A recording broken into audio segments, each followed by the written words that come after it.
In this lesson, we'll learn a bit more about how to use marketing automation to segment your contact list, and we'll actually build a segmentation workflow together.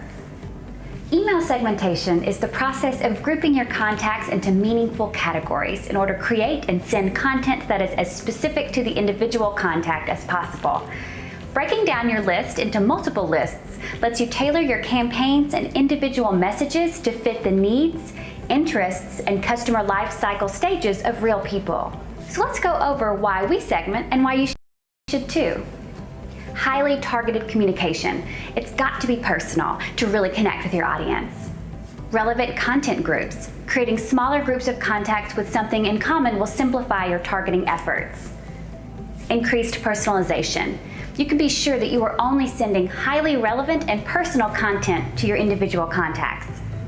And of course, increased opens and clicks. When you send relevant and personal content, you naturally get more opens and more clicks. Fewer unsubscribes, and of course, what we all want, happier contacts. Your segmentation methods are basically made up through your use of tags, scores, and contact custom fields. You can tag, score, or assign custom fields to your contacts based on any action, like source of sign up, a particular link clicked, if they visited a particular URL or attended a webinar. Demographic details like gender, date of birth, or other details you've gathered about them. In particular, there's an element that will facilitate your segmentation in marketing automation, and that's called a dynamic segment filter, which will allow you to combine numerous search conditions to create highly specific segments of contacts that the workflow would apply to. Let's look at some example segment types to get our minds working on some options and ideas for how to segment and group our contacts. Prospects. It'd be great to identify those on your list who haven't yet converted into customers, so you can target your communication to them in a specific way. You could also call them leads. It's up to you, of course, the terminology that you want to use for how to identify those who haven't yet become customers. Leads versus prospects. It could be interchangeable. Customers. You also want to have a grouping of those on your list who are already customers of yours, so you treat them as such and communicate with them in a specific way as well. Demographic based. Maybe you want to create groups based on gender, geographic location, age, or other custom details that you have about those contacts to create groups that would help you target your offers or products more specifically to them. Preferences or custom field or tag based groups. If you've gathered preference data upon sign up or a survey along the way, you could create groups of contacts based on those details. Those with some declining engagement. You don't want to forget about those who start to disengage with you. If you find a way to identify those who haven't engaged with your content for some time, or maybe they haven't purchased from you in some given time frame, you can identify them and work to win them back.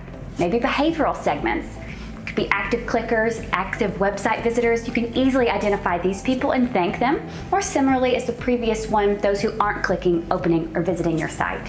Here's a quick example that we'll build from scratch next to show how you can actually create specific groups of contacts that are affected or targeted in the workflow. So using tagging and custom segments to fine-tune your communications. So let's build that workflow.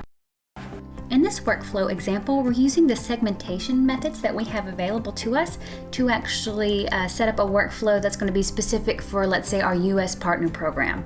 So we need to target specific contacts in our account who are located in the US, who are specific contacts that I'm going to show you how we're going to find them. We want to actually offer them to become a partner and actually help us refer new sales. And so we're going to start with the tag. This workflow should start with the tag of, let's say, it's going to be educated. Because we want to, in separate workflows that we have, we're actually doing an onboarding course for people who are engaging and has signed up for exclusive Chocolate Monster content. So that's some online courses and also a bit of a training program for our specific products as well. And so whenever we have seen that someone has actually completed the course and we feel they are educated, that's when they get that tag, is when they have engaged with enough of our content and actually been through an onboarding for one of our training and educational programs, that they're actually educated. And so that's happening with a lot of different contacts in our account. And so they're going to get that tag of educated, because these are, of course, people we do want to specify to become our partners and help us grow our sales through referrals. But we need to actually find them specifically.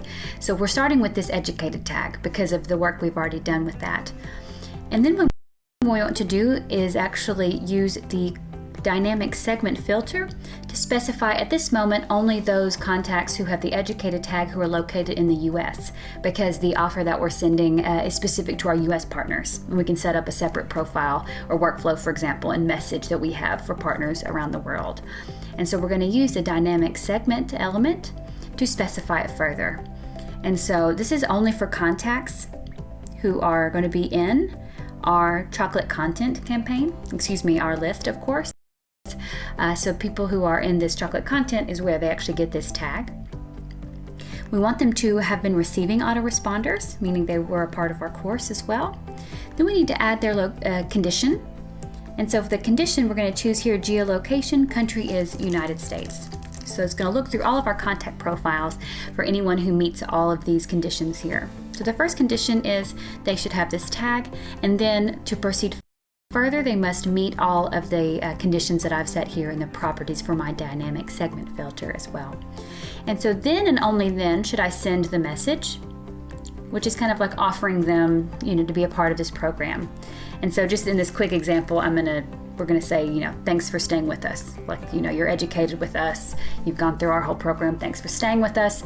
And, here's the deal that we have to offer you.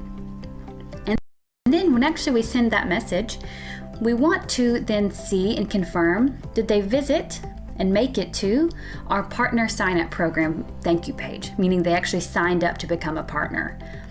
And so we need to specify the URL there. So just my quick example URL. I'll just call it partner. Let's just say that's the URL that they visited on my website whenever they've actually signed up to become a partner. And so at that point, I can of course tag them, because this is part of our strategy we have. We do want to always be able to specify with a tag, a partner tag. And I'm also going to then copy them, because I still want them in my chocolate content list. I'm going to copy them to my referrals list. And then they also should be added to the autoresponder cycle, because they'll be getting some specific autoresponders I've already set up in that particular list about being a partner, about being a referrer for Chocolate Monster.